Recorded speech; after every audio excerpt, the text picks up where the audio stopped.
നമ്മൾ സേവിങ്ങിന് വേണ്ടി വെച്ചിട്ടുള്ള പൈസയാണ് എങ്കിൽ ആർക്ക് വേണമെങ്കിലും പാർട്ടിസിപ്പേറ്റ് ചെയ്യാം. കഴിഞ്ഞ 2 വർഷം നോക്കുമ്പോൾ ചിലപ്പോൾ IT സെക്ടർ നഷ്ടത്തിലായിരിക്കാം, ചിലപ്പോൾ ബാങ്ക് പോസിറ്റീവ് ആയിരിക്കാം. മേ ബി അടുത്ത 2 വർഷം ചിലപ്പോൾ ബാങ്ക് ചിലപ്പോൾ നെഗറ്റീവ് ആയിരിക്കും, അല്ലെങ്കിൽ ബാങ്ക് റിട്ടേൺ തരത്തില്ല, IT ചിലപ്പോൾ റിട്ടേൺ തരുമായിരിക്കും. റിസ്ക് എടുക്കാനും പറ്റത്തില്ല, എന്നാൽ 15% റിട്ടേൺ വേണമെന്ന് വെച്ചാൽ അത് പറ്റത്തില്ല. മ്യൂച്വൽ ഫണ്ട് ആണ് ഏറ്റവും നല്ലത് എന്ന് വിചാരിച്ച് മുഴുവൻ മ്യൂച്വൽ ഫണ്ടിൽ ഇടാതിരിക്കുക. FD ആണ് ഏറ്റവും നല്ലതെന്ന് വിചാരിച്ച് മുഴുവൻ FD ഇടാതിരിക്കുക.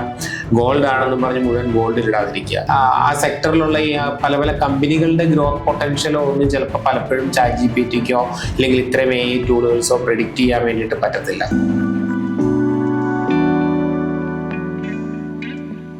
ഓഹരി വിപണിയിൽ നമ്മളിപ്പം ആരൊക്കെ നിക്ഷേപിക്കണമെന്ന് എപ്പോഴും പറയാറുണ്ടല്ലോ, ഒരിക്കലും നിക്ഷേപിക്കാൻ പാടില്ലാത്ത ആളുകൾ ആരൊക്കെയാണ്? ഓഹരി വിപണിയിൽ അങ്ങനെ നമുക്ക് നിക്ഷേപിക്കാൻ പാടില്ലാത്ത ആൾക്കാരെന്ന് പറയാൻ പറ്റത്തില്ല. കാരണം ഇവരിപ്പം കയ്യിൽ എമൗണ്ട് ഉണ്ടെങ്കിലും ഇല്ലെങ്കിലും നിക്ഷേപം ഇപ്പം നടത്താൻ പാടില്ല, അങ്ങനെ ആരെങ്കിലും ഉണ്ടോ? ഇല്ല. നമ്മൾ ട്രേഡ് ചെയ്യുക എന്ന് പറയുന്നതിലോട്ട് വരുമ്പോൾ നമുക്ക് അങ്ങനെ വരാം. അതായത് ഡയറക്റ്റ് സ്റ്റോക്ക് മാർക്കറ്റിൽ പാർട്ടിസിപ്പേറ്റ് ചെയ്യുന്നവരുണ്ട്, മ്യൂച്വൽ ഫണ്ടിൽ ഇൻവെസ്റ്റ് ചെയ്യുന്നവരുണ്ട്. മ്യൂച്വൽ ഫണ്ടിൽ ഈ പറഞ്ഞ പോലെ തന്നെ നമ്മൾ സേവിങ്ങിന് വേണ്ടി വെച്ചിട്ടുള്ള പൈസയാണ് എങ്കിൽ ആർക്ക് വേണമെങ്കിലും പാർട്ടിസിപ്പേറ്റ് ചെയ്യാം. അല്ലാതെ കടം മേടിച്ചൊരു പൈസയോ അല്ലെങ്കിൽ താൽക്കാലികമായിട്ട് വേറൊരാളുടെ ഒരു എമൗണ്ട് നമ്മളുടെ കയ്യിൽ വന്നതോ അതുകൊണ്ടൊന്നും ഒരിക്കലും വരരുത്.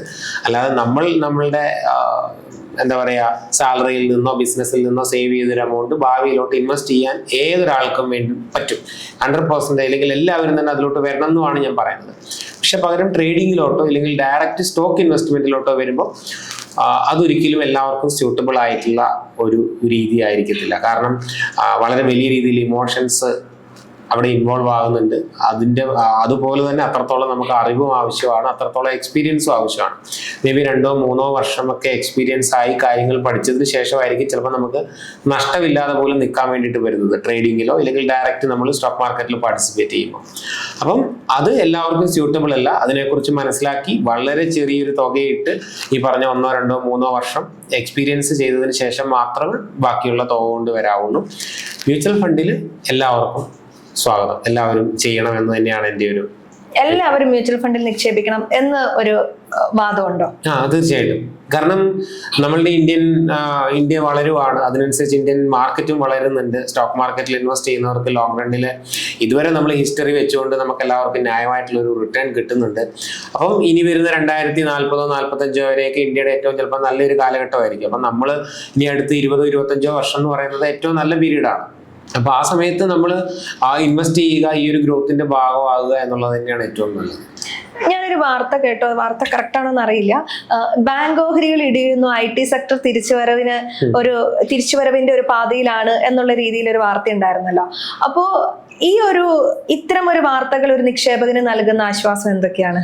അല്ല, ഇത് ഓരോ കാലഘട്ടത്തിലും ഓരോ സെക്ടറുകൾ കയറുകയും ഇറങ്ങുകയൊക്കെ ചെയ്തുകൊണ്ടിരിക്കും. പക്ഷെ നമ്മൾ ലോങ് റണ്ണിൽ പരിശോധിക്കുമ്പോൾ എല്ലാം തന്നെ നല്ല റിട്ടേൺ തന്നിട്ടാണുള്ളത്. ചിലപ്പം കഴിഞ്ഞ 2 വർഷം നോക്കുമ്പോൾ ചിലപ്പോൾ IT സെക്ടർ നഷ്ടത്തിലായിരിക്കാം, ചിലപ്പോൾ ബാങ്ക് പോസിറ്റീവ് ആയിരിക്കാം. മേ ബി അടുത്ത 2 വർഷം ചിലപ്പം ബാങ്ക് ചിലപ്പോൾ നെഗറ്റീവ് ആയിരിക്കും, അല്ലെങ്കിൽ ബാങ്ക് റിട്ടേൺ തരത്തില്ല, IT ചിലപ്പോൾ റിട്ടേൺ തരുമായിരിക്കും. പക്ഷെ നമ്മളൊരു 5 വർഷത്തെ പീരീഡോ 10 വർഷത്തെ പീരീഡോ എടുത്ത് നോക്കുമ്പോൾ ഇവരെല്ലാവരും തന്നെ ആവറേജ് 10-15% റിട്ടേൺ തന്നിട്ടുള്ളതാണ്. അപ്പം ഇത്തരത്തിലുള്ള താൽക്കാലികമായിട്ടുള്ള ന്യൂസുകളിൽ ഒരു പരിധിയിൽ കൂടുതൽ ആശ്വാസമോ ആകുലപ്പെടേണ്ടതോ ആയിട്ടുള്ള കാര്യങ്ങളില്ല.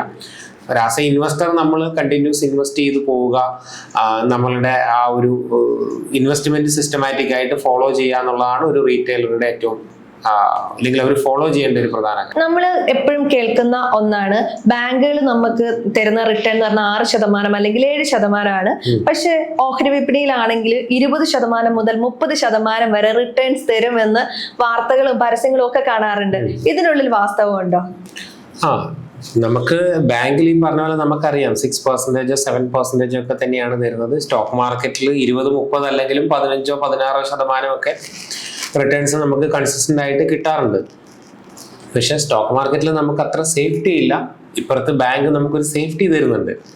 അപ്പം ഏതെങ്കിലും ഒന്ന് നമ്മൾ റിസ്ക് എടുത്ത് ഏതെങ്കിലും ഒന്ന് നമ്മൾ കോംപ്രമൈസ് ചെയ്യണം. നമുക്ക് റിസ്ക് എടുക്കാനും പറ്റത്തില്ല, എന്നാൽ 15% റിട്ടേൺ വേണമെന്ന് വെച്ചാൽ അത് പറ്റത്തില്ല. എന്നാൽ റിസ്ക് എടുക്കാൻ തയ്യാറാണെങ്കിൽ ഈ പറഞ്ഞ പോലെ തന്നെ നമുക്ക് 15% മാർക്കറ്റിൽ കിട്ടാനുള്ള സാധ്യതയുണ്ട്. അതും സാധ്യതയാണ്, ഉറപ്പില്ല. അപ്പൊ ആ റിസ്ക് എടുക്കുന്നവർക്ക് തീർച്ചയായിട്ടും മ്യൂച്വൽ ഫണ്ടിൽ പാർട്ടിസിപ്പേറ്റ് ചെയ്യാം. റിട്ടേൺ കിട്ടുകയും ചെയ്യും. റിസ്ക് എടുക്കാൻ താല്പര്യമില്ലാത്തവർക്ക് എപ്പോഴും FD തന്നെയാണ് നല്ലത്. പക്ഷേ ഈ പറഞ്ഞ പോലെ തന്നെ FD യിൽ ഇൻവെസ്റ്റ് ചെയ്ത് നമ്മളുടെ ഒരു ഇൻഫ്ലേഷനെ ബീറ്റ് ചെയ്യുക എന്ന് പറയുന്നത് എളുപ്പമല്ല. പക്ഷേ നിങ്ങളുടെ കയ്യിൽ എപ്പോഴും, അതുകൊണ്ടാണ് നമ്മളുടെ കയ്യിലുള്ള എമൗണ്ടിനെ നമ്മൾ ഡൈവേഴ്സിഫൈ ചെയ്യണം എന്ന് പറയുന്നത്. എപ്പോഴും നമ്മൾ മ്യൂച്വൽ ഫണ്ട് 100% മ്യൂച്വൽ ഫണ്ട് എന്നുള്ളതിൻ്റെ അപ്പുറത്തോട്ട് നമ്മളുടെ കയ്യിലുള്ള പൈസ ഒരു സേഫ്റ്റിക്കുള്ള ഒരു എമൗണ്ട് നമ്മൾ എന്ത് ചെയ്യുക, FD യിൽ മെയിൻറ്റെയിൻ ചെയ്യുക, കുറച്ച് മ്യൂച്വൽ ഫണ്ടിൽ ഇടുക, കുറച്ച് ഗോൾഡ് നമ്മൾ മേടിച്ച് വെക്കുക. അത്തരത്തിൽ നമ്മൾ ഡൈവേഴ്സിഫൈ ചെയ്യുകയാണ് എന്നുണ്ടെങ്കിൽ ഏതെങ്കിലും ഒന്നിലുള്ള റിട്ടേണിൻ്റെ ഒരു കുറവോ ഇല്ലെങ്കിൽ ഫ്ലക്ച്വേഷനോ നമ്മളെ ഒരു പരിധിയിൽ കൂടുതൽ ബാധിക്കത്തില്ല. കാരണം നമ്മൾ മാർക്കറ്റ് താഴോട്ട് പോയാൽ FD ഉണ്ടല്ലോ, സ്ഥിര നിക്ഷേപം തരാൻ എന്ന് നമുക്ക് ചിന്തിക്കാൻ പറ്റും. ആ സമയത്ത് തന്നെ ഗോൾഡ് കയറുന്നുണ്ടാവും. അപ്പൊ FDയും ഗോൾഡും നമുക്ക് നല്ല റിട്ടേൺ തരും. ഇനി മാർക്കറ്റ് കയറുമ്പോൾ FD ചിലപ്പം ഈ 6% തന്നെ നിൽക്കുമ്പോൾ നമുക്ക് ഇവിടെ 6 കിട്ടുന്നുള്ളൂ എങ്കിലും നമുക്ക് മാർക്കറ്റിൽ 15-20% കിട്ടുന്നുണ്ടല്ലോ എന്ന് ആശ്വസിക്കാൻ പറ്റും. അപ്പൊ ഏത് സിറ്റുവേഷനിലും നമുക്കൊന്ന് ബാലൻസ് ചെയ്ത് പോകാൻ വേണ്ടിയിട്ട് പറ്റും. അതുകൊണ്ട് മ്യൂച്വൽ ഫണ്ടാണ് ഏറ്റവും നല്ലത് എന്ന് വിചാരിച്ച് മുഴുവൻ മ്യൂച്വൽ ഫണ്ടിൽ ഇടാതിരിക്കുക, FD ആണ് ഏറ്റവും നല്ലതെന്ന് വിചാരിച്ച് മുഴുവൻ FD യിൽ ഇടാതിരിക്കുക, ഗോൾഡ് ആണെന്നും പറഞ്ഞ് മുഴുവൻ ഗോൾഡിൽ ഇടാതിരിക്കുക. നമ്മളെല്ലാം കറക്റ്റായി ഡൈവേഴ്സിഫൈ ചെയ്യുന്നിടത്താണ് ഒരു സക്സസ് ഇരിക്കുന്നത്. ഇന്നത്തെ സാഹചര്യത്തിൽ നമ്മൾ വലിയ ഇൻവെസ്റ്റേഴ്സോ അല്ലെങ്കിൽ യൂട്യൂബേഴ്സോ ഒക്കെ ഏതെങ്കിലും ചെറിയൊരു ഓഹരിനെ കുറിച്ച് പറയുന്നു, അത് പോയിട്ട് സാധാരണക്കാരായ ആളുകൾ വാങ്ങുന്നു, അപ്പൊ തന്നെ അത് കയറുന്നു. ആ സമയം ഇതിന്റെ ലാഭം എടുക്കാൻ ഒരു വിഭാഗത്തിലുള്ള ആളുകൾ ഉണ്ടാവില്ല, അവർ വിറ്റ് വേഗം ലാഭം എടുക്കും. നമ്മൾ ഗോൾഡിന്റെ കേസ് ഞാൻ എക്സാമ്പിൾ പറയാം, ഞാൻ പറഞ്ഞത് വ്യക്തതയില്ലെങ്കിൽ. അതായത് ഇപ്പൊ ഇവിടെ എല്ലാവരും ഗോൾഡ് വാങ്ങാൻ തുടങ്ങി, ഇത് ഇടിയാൻ തുടങ്ങിയപ്പോഴാണല്ലോ. അതായത് ഗോൾഡ് ഹൈ പെർഫോമൻസ് എത്തിയപ്പോഴാണ് എല്ലാവരും ഗോൾഡ് വാങ്ങുന്നതിനെ കുറിച്ച് മനസ്സിലാക്കി വാങ്ങി തുടങ്ങിയത്. അപ്പം അതുപോലെ ഇപ്പൊ ഏതെങ്കിലും ഒരു ചെറിയ സ്റ്റോക്കിനെ കുറിച്ചൊക്കെ പറയുന്നു, അത് ഹൈ ആവുന്ന സമയത്ത് ഞാൻ കേട്ടേക്കുന്ന ഭീമന്മാരായ ആളുകൾ അത് വിറ്റ് അതിന്റെ ലാഭം എടുക്കും, പിന്നെ ഇത് വാങ്ങുന്നവർക്കൊക്കെ നഷ്ടം വരും എന്നുള്ളതാണ്. അതിനെ എങ്ങനെയാ നോക്കിക്കാണും? അല്ല, ഇത് രണ്ട് രീതിയിൽ പറയാം. ഇപ്പൊ ഒന്ന് മാനിപ്പുലേഷൻ നടത്താൻ വേണ്ടി അല്ലെങ്കിൽ ഒരു സ്കാം എന്നുള്ള രീതിയിൽ തന്നെ ചില പെന്നി സ്റ്റോക്കുകൾ, നമുക്ക് പരിചയമില്ലാത്ത അല്ലെങ്കിൽ അറിവില്ലാത്ത ചില സ്റ്റോക്കുകൾ മെസ്സേജസ് ആയിട്ടായിട്ടും പിന്നെ ഈ പറഞ്ഞ പോലെ തന്നെ ചില റാൻഡം യൂട്യൂബ് വീഡിയോസ് ഒക്കെ ആയിട്ട് റെക്കമെൻഡേഷൻസ് വരികയും സാധാരണക്കാരത് മേടിക്കുമ്പോൾ ഈ സ്റ്റോക്ക് കണ്ടിന്യൂസ് മുകളിലോട്ട് പോകുമായിരിക്കും. അവർ മേടിക്കുകയും അതിനുശേഷം ഒരു പരിധിയിൽ കൂടുതൽ എത്തിക്കഴിയുമ്പോൾ വലിയ ആൾക്കാർ അല്ലെങ്കിൽ ഇത് മേടിച്ചു കൂട്ടിയവർ സാധാരണക്കാരുടെ തലയിൽ വിറ്റുമാറി വരികയാണ് ചെയ്യുന്നത്. പക്ഷെ അത്തരത്തിലുള്ള സ്റ്റോക്കുകളൊക്കെ നമുക്ക് ആക്ച്വലി കാണുമ്പോൾ തന്നെ മനസ്സിലാവും. കാരണം അധികം വോളിയം ഇല്ലാത്ത അല്ലെങ്കിൽ വലിയ പ്രൈസ് ഇല്ലാത്ത, നമുക്ക് കേട്ടറിവില്ലാത്ത കമ്പനികളൊക്കെയാണത്. അപ്പം ഒരു തരത്തിൽ ഒരു 1% പോലും നമ്മൾ ഇൻവെസ്റ്റ് ചെയ്യാൻ പോകുന്ന ഒരു കാര്യത്തെക്കുറിച്ച് ഹോംവർക്ക് ചെയ്യാത്തവരാണ് ഇത്തരത്തിലുള്ള സ്കാമുകളിൽ പെടുന്നത്. അവർ ആ കമ്പനിയെ കുറിച്ച് മനസ്സിലാക്കാനോ അതെന്താണോ അതിന്റെ പഴയ ഹിസ്റ്ററി എന്താണെന്നോ പോലും മനസ്സിലാക്കാൻ ശ്രമിക്കാത്തവരാണ് പെട്ടുപോകുന്നത്. പക്ഷെ ഇപ്പൊ അല്ലാതെ സാധാരണ ഇപ്പൊ എന്നെ പോലെയുള്ള യൂട്യൂബേഴ്സ് പറയുന്ന സ്റ്റോക്കുകൾ അല്ലെങ്കിൽ പറഞ്ഞിട്ടുള്ള സ്റ്റോക്കുകൾ എന്നൊക്കെ പറയുന്നത് സ്വാഭാവികമായിട്ടും അത്യാവശ്യം വോളിയമുള്ള, മാർക്കറ്റിൽ എല്ലാവർക്കും കേട്ടുപരിചയമുള്ള, നമുക്കറിയാവുന്ന കമ്പനികളൊക്കെയാണ്. അപ്പം അല്ലെങ്കിൽ ഇവൻ നേരത്തെ ഗോൾഡിന്റെ കാര്യത്തിലാണെങ്കിൽ പോലും അപ്പം അതൊന്നും ഒരിക്കലും ഒരാൾ വന്ന് പറഞ്ഞ് ഇത് റീറ്റെയിലേഴ്സിനെ കൊണ്ട് മേടിപ്പിക്കാനോ അതുവഴി ഭീമന്മാർക്ക് പ്രോഫിറ്റ് ബുക്ക് ചെയ്ത് മാറാനോ ഉള്ള ഒരു അവസരമായിട്ടല്ല അത് സംഭവിക്കുന്നത്. അതെന്തുകൊണ്ടാന്ന് ചോദിച്ചു കഴിഞ്ഞാൽ സാധാരണ ആൾക്കാരുടെ ഇടയിലോട്ട് വരുന്നത് അല്ലെങ്കിൽ ന്യൂസുകൾ എത്തുന്നത് എപ്പോഴും അതൊരു പരിധിയിൽ കൂടുതൽ പെർഫോം ചെയ്ത് കഴിയുമ്പോഴാണ്. കാരണം ഇപ്പം നാളെ ഇപ്പൊ കോപ്പർ വില കൂടാൻ പോകുന്നു എന്ന് പറഞ്ഞു കഴിഞ്ഞാൽ ചിലപ്പോൾ ആൾക്കാർക്ക് വലിയ താല്പര്യം ഉണ്ടാകത്തില്ല. പക്ഷെ നാളെ ഒരു വാർത്ത, നമ്മൾ കോപ്പർ കഴിഞ്ഞ 2 മാസം കൊണ്ട് 100% കയറി എന്ന് പറഞ്ഞു കഴിഞ്ഞു കഴിഞ്ഞാൽ ചിലപ്പോൾ ആൾക്കാർ ഭയങ്കര അട്രാക്റ്റീവ് ആവുമോ, കഴിഞ്ഞ മാസം 2 മാസം കൊണ്ട് 100% കയറി, ഇനിയും 100% കയറിയാലോ എന്നുള്ള ആ ഒരു ഗ്രീഡിന്റെ പുറത്ത് ഏറ്റവും ടോപ്പിൽ പോയി അവർ കയറുകയാണ് ചെയ്യുന്നത്. അങ്ങനെയാണ് പല ആൾക്കാരും പെട്ടുപോകുന്നത്. ഗോൾഡിന്റെ കാര്യത്തിലും അങ്ങനെ തന്നെയാണ്. കഴിഞ്ഞ 2 വർഷത്തിൽ എനിക്ക് തോന്നുന്നു 100% മുകളിൽ ഗോൾഡിന്റെ പ്രൈസ് കയറിപ്പോയി. അപ്പൊ ഇതിന്റെ തുടക്കകാലങ്ങളിൽ ആരും അക്യുമുലേറ്റ് ചെയ്യാൻ ശ്രമിച്ചിട്ടില്ല. പകരം പല വാർത്തകളും ന്യൂസുകളും വീഡിയോകളും ഗോൾഡ് 100% കയറി എന്നുള്ളത് വന്നു കഴിയുമ്പോൾ എന്താ പറയാ, ഗ്രീഡിന്റെ പുറത്ത് പോയി ബൈ ചെയ്യുകയും അതിൽ ട്രാപ്പ് ആവുകയാണ് ചെയ്യുന്നത്. അതുപോലെ ഇപ്പൊ നമ്മളെല്ലാവരും ചാറ്റ് GPT, ജെമിനി ഇതൊക്കെ യൂസ് ചെയ്യുന്ന ആളുകളാണല്ലോ. ഒരു ചാറ്റ് GPTക്കും ജെമിനിക്കും ഒക്കെ ആണെങ്കിലും ഒരു കമ്പനിയുടെ ബാലൻസ് ഷീറ്റ് ഒരു സെക്കൻഡ്സ് കൊണ്ട് അത് വായിച്ചെടുക്കാൻ വേണ്ടി പറ്റും. അപ്പൊ നമ്മൾ മൊബൈലും കൊണ്ട് ഇരുന്നിട്ട് ഒരു കമ്പനിയുടെ ഫണ്ടമെന്റൽസ് പഠിക്കുന്നത് കൊണ്ട് ഇനി കാര്യമുണ്ടോ? തീർച്ചയായിട്ടും ഉണ്ട്. കാരണം ചാറ്റ് GPT ഉപയോഗിച്ചുകൊണ്ടോ ഇല്ലെങ്കിൽ നമ്മൾ ഇതുപോലെ AI ടൂൾ ഉപയോഗിച്ചുകൊണ്ട് നമുക്ക് ഒത്തിരി കാര്യങ്ങൾ നമുക്ക് ഈ പറഞ്ഞ പോലെ തന്നെ കണ്ടുപിടിക്കാൻ വേണ്ടിയിട്ടും പെട്ടെന്ന് ഫണ്ടമെന്റൽ അനാലിസിസ് നടത്താൻ വേണ്ടിയിട്ടൊക്കെ പറ്റും. തീർച്ചയായിട്ടും അത് വളരെ യൂസ്ഫുൾ ആയിട്ടുള്ള കാര്യമാണ്. പക്ഷേ ഈ പറഞ്ഞ പോലെ തന്നെ ആ സെക്ടറിന്റെ ഗ്രോത്തോ ഇല്ലെങ്കിൽ ആ സെക്ടറിലുള്ള ഈ പല പല കമ്പനികളുടെ ഗ്രോത്ത് പൊട്ടൻഷ്യലോ ഒന്നും ചിലപ്പോൾ പലപ്പോഴും ChatGPTക്കോ അല്ലെങ്കിൽ ഇത്രയും AI ടൂളുകൾസോ പ്രെഡിക്റ്റ് ചെയ്യാൻ വേണ്ടിയിട്ട് പറ്റത്തില്ല. അവർക്ക് പഴയ നടന്ന കാര്യങ്ങൾ വെച്ചുകൊണ്ട് ഇല്ലെങ്കിൽ അവരുടെ പഴയ ഡാറ്റ വെച്ചുകൊണ്ട് അതിനെ അനലൈസ് ചെയ്യാനും അതുകൊണ്ട് ആ കമ്പനിയുടെ ഇപ്പോഴത്തെ അവസ്ഥ എന്താണെന്നുള്ളതായിരിക്കും പലപ്പോഴും പറയാൻ സാധിക്കുന്നത്.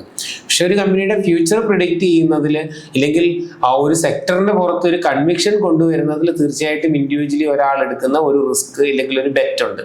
അതൊരിക്കലും ഒരു ChatGPTക്ക് ഇല്ലെങ്കിൽ ഇത്ര AI ടൂളുകൾക്ക് ചിലപ്പം എന്താ പറയുക അതിന് പകരമായി നിൽക്കാൻ പറ്റുമെന്ന് എനിക്ക് തോന്നുന്നില്ല.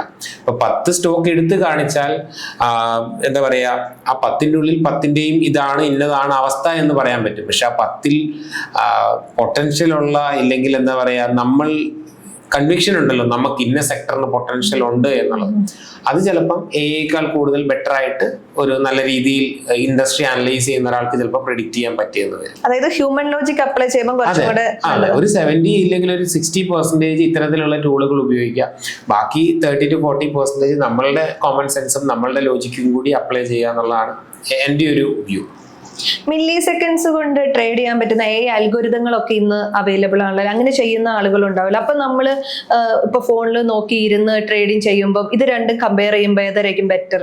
തീർച്ചയായിട്ടും ആൽഗോസ് ഇല്ലെങ്കിൽ അത്തരത്തിലുള്ളത് തന്നെയാണ്. കാരണം നമ്മളുടെ കയ്യിൽ വ്യക്തമായിട്ടുള്ള ഒരു സ്ട്രാറ്റജി ഉണ്ട്, ബാക്ക് ടെസ്റ്റ് ചെയ്ത റിസൾട്ട് നമ്മളുടെ കയ്യിലുണ്ട് എന്നുണ്ടെങ്കിൽ ഇന്നത്തെ കാലത്ത് ഈ പറഞ്ഞ പോലെ തന്നെ നമുക്ക് പല ടൂളുകളും വെച്ച് വളരെ പെട്ടെന്ന് തന്നെ അത് എക്സിക്യൂട്ട് ചെയ്യാനും സീറോ ഇമോഷൻസിൽ ട്രേഡ് ചെയ്യാൻ വേണ്ടിയിട്ടും പറ്റും. അത് തന്നെയാണ് എപ്പോഴും ഒരു നമ്മൾ മാനുവലി ഇരുന്ന് ട്രേഡ് ചെയ്യുന്നതിനേക്കാൾ 100% ബെറ്റർ അത് തന്നെയാണ്. ഈ AIന്റെ കാലത്ത് നമ്മൾ ഒരിക്കലും ചെയ്യാൻ പാടില്ലാത്ത എന്തെങ്കിലും മിസ്റ്റേക്സ് ഉണ്ടോ ട്രേഡിങ്ങിൽ? നമ്മൾ പൂർണ്ണമായിട്ടും ഞാൻ ഈ പറഞ്ഞ പോലെ തന്നെ AIനെ മാത്രം ഡിപ്പെൻഡ് ചെയ്ത് ഡിസിഷൻസ് എടുക്കാതിരിക്കുക എന്നുള്ളതാണ് നമുക്ക്. കാരണം ഇതിൻ്റെ ഉള്ളിൽ മാർക്കറ്റിന്റെ സിറ്റുവേഷൻസ് മാറിക്കൊണ്ടിരിക്കും, മാർക്കറ്റിന്റെ ക്യാരക്ടർ മാറിക്കൊണ്ടിരിക്കും. അത് ചിലപ്പം AI മനസ്സിലാക്കുന്നതിനേക്കാൾ ബെറ്റർ ആയിട്ട് ചിലപ്പോൾ നമുക്ക് മനസ്സിലാക്കാൻ വേണ്ടിയിട്ട് സാധിക്കും. ഇപ്പം ഞാനിപ്പം ഒരു 10 ട്രേഡ്സ് എടുക്കുന്നു. 10 ട്രേഡ്സ് എടുത്തു കഴിയുമ്പം അതിലൊരു 3 എണ്ണം വർക്കായി, ബാക്കി 7 എണ്ണം ഫെയിൽ ആയി. അപ്പൊ എനിക്ക് പേഴ്സണലി എൻ്റെ ഉള്ളിൽ തോന്നും ഓക്കെ മാർക്കറ്റ് കണ്ടീഷൻ എൻ്റെ സ്ട്രാറ്റജിക്ക് ഫേവറബിൾ അല്ല, എനിക്ക് എൻ്റെ പെർഫോം ചെയ്യുന്നില്ല, പലതും ബ്രേക്ക്ഔട്ട്സ് തരുന്നു, അത് ഫെയിൽ ആവുന്നു, അല്ലെങ്കിൽ ഇത്തരത്തിലുള്ളൊരു മാർക്കറ്റ് സിറ്റുവേഷൻ ആണ്. അത് എൻ്റെ എക്സ്പീരിയൻസ് വഴി എനിക്ക് മനസ്സിലാക്കാൻ പറ്റുന്ന ഒരു കാര്യമാണ്. അതൊരിക്കലും AIക്ക് മനസ്സിലാക്കി ഓക്കെ ഇപ്പം നല്ലൊരു സിറ്റുവേഷൻ അല്ല മാറി നിന്നോ എന്നുള്ളത് പറയാൻ പറ്റത്തില്ല. ചില ക്രൈറ്റീരിയ നമ്മൾ പറഞ്ഞു കഴിഞ്ഞാൽ അതിനനുസരിച്ച് അവർക്ക് ചിലപ്പോൾ പറയാൻ പറ്റുമായിരിക്കും. പക്ഷെ അതിനേക്കാൾ ഉപരി നമ്മളുടെ എക്സ്പീരിയൻസ് എന്ന് പറയുന്ന ഒരു കാര്യമുണ്ട്. അപ്പം ഈ പറഞ്ഞ പോലെ ഇത് രണ്ടും കൂടി ബ്ലെൻഡ് ചെയ്യുക, അതാണ് ഇന്നത്തെ കാലത്ത് ഏറ്റവും നല്ലത്. ഇപ്പം പേഴ്സണലി ഞാനാണെങ്കിലും ഒത്തിരി ഇൻഡിക്കേറ്റേഴ്സ് ആയാലും ഒത്തിരി ടൂൾസുകളായാലും എൻ്റെ പേഴ്സണൽ യൂസിന് വേണ്ടി ഉപയോഗിക്കുന്നുണ്ട്. എന്ന് വിചാരിച്ച് ബ്ലൈൻഡ് ആയിട്ട് പോയിട്ട് അത് വെച്ചുകൊണ്ട് ഇല്ലെങ്കിൽ അതിനെ ഫോളോ ചെയ്യുകയല്ല ചെയ്യുന്നത്. എൻ്റെ ലോജിക്കും ഇതും കൂടി അപ്ലൈ ചെയ്യുമ്പോൾ എനിക്ക് കുറെ കൂടി ബെറ്റർ ആയിട്ട് റിസൾട്ട് ഉണ്ടാക്കാനും കുറെ കൂടി വളരെ പെട്ടെന്ന് ടൈം സേവ് ചെയ്തുകൊണ്ട് നമുക്ക് ട്രേഡ് അനലൈസ് ചെയ്യാൻ വേണ്ടിയിട്ടൊക്കെ പറ്റാറുണ്ട്. തുടക്കക്കാരനൊരു AI ട്രേഡിംഗ് മെത്തേഡ് ഉപയോഗിക്കുന്നത് ശരിയാണോ? ശരിയാണോ എന്ന് ചോദിച്ചു കഴിഞ്ഞാൽ തെറ്റാണെന്ന് പറയാൻ പറ്റത്തില്ല. കാരണം ട്രേഡിങ് എന്ന് പറയുന്നത് ഒരു ബേസിക് ആയിട്ടുള്ള ഒരു സ്ട്രാറ്റജിയും കറക്റ്റ് ആയിട്ടുള്ള പൊസിഷൻ സൈസിങ്ങും റിസ്ക് മാനേജ് ചെയ്യുകയും എല്ലാം കൂടി ചേർന്നതാണ്. അപ്പം നമ്മൾ AI വെച്ചുകൊണ്ട് അത്തരത്തിലുള്ള ഒരു സിസ്റ്റമാണ് ഡെവലപ്പ് ചെയ്യുന്നത് എന്നുണ്ടെങ്കിൽ കറക്റ്റായിട്ട് പൊസിഷൻ സൈസിങ്ങും കറക്റ്റായിട്ട് റിസ്ക് റിവാർഡും കറക്റ്റായിട്ട് റിസ്ക് മാനേജ് ചെയ്യുന്നുണ്ട് എങ്കിൽ ഒരു ബേസിക് ആയിട്ടുള്ള ഒരു സ്റ്റോക്ക് സെലക്ഷൻ മെത്തേഡ് ആണെങ്കിൽ പോലും ചിലപ്പം സർവൈവ് ചെയ്യാൻ വേണ്ടിയിട്ട് പറ്റും. ചിലപ്പം ആ ഒരു കാലഘട്ടത്തിൽ പ്രോഫിറ്റ് ഉണ്ടാക്കാൻ വേണ്ടിയിട്ട് പറ്റും. പക്ഷെ എന്നാലും നമുക്കൊരു ലോങ് റണ്ണിൽ നമുക്ക് നാളെ ഇപ്പം നമ്മൾ ബിൽഡ് ചെയ്ത് AI തന്ന സിസ്റ്റത്തിൽ ഒരു ചേഞ്ചസ് വരുത്തണം, കുറെ കൂടി അതിനെ ബെറ്റർ ആക്കണം എന്നൊക്കെ ഉണ്ടെങ്കിൽ അവിടെ നമ്മളുടെ എക്സ്പീരിയൻസ് വലിയൊരു കാര്യം തന്നെയാണ്. അപ്പം AI വെച്ചുകൊണ്ട് ട്രേഡ് ചെയ്യുന്നതിൽ തെറ്റില്ല. ഈ പറഞ്ഞ പോലെ വളരെ തുടക്കക്കാരൻ നേരെ വന്ന് AI ഉപയോഗിച്ചുകൊണ്ട് ഒരു ടൂൾ ബിൽഡ് ചെയ്യുന്നു, അത് വെച്ച് ട്രേഡ് ചെയ്യുന്നത് തെറ്റാണെന്നുള്ള അഭിപ്രായമൊന്നുമില്ല. പക്ഷെ നമ്മളുടെ ഒരു എക്സ്പീരിയൻസും കൂടി ആ റിസൾട്ട് ഇമ്പ്രൂവ് ചെയ്യുന്നതിൽ വളരെ വലിയ രീതിയിൽ ഹെൽപ്പ് ചെയ്യും.